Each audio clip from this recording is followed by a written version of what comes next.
শারীরিক প্রতিবন্ধকতা যে প্রবল ইচ্ছাশক্তি ও ভক্তির কাছে হার মানে তার এক অনন্য দৃষ্টান্ত ছড়িয়ে পড়েছে সামাজিক যোগাযোগ মাধ্যমে।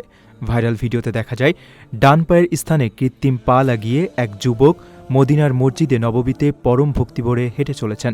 তার এই অদম্য স্পৃহা ও ভালোবাসার দৃশ্য ছুঁয়ে গেছে বিশ্বজুড়ে অগণিত মানুষের হৃদয়।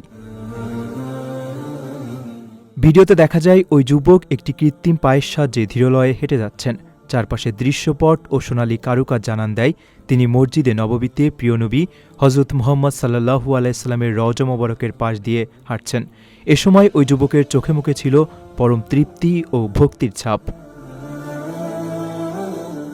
ভিডিওটি দ্রুত ছড়িয়ে পড়ার পর সাধারণ মানুষ ওই যুবকের প্রতি শ্রদ্ধা ও ভালোবাসা জানাচ্ছেন।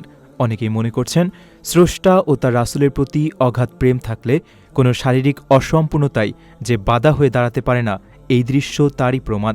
সব মিলিয়ে কৃত্রিম পায়ে হেঁটে চলা ওই যুবকের জিয়ারতের দৃশ্যটি এখন ভক্তি, আবেগ ও অনুপ্রেরণার এক বড় উৎস হয়ে উঠেছে।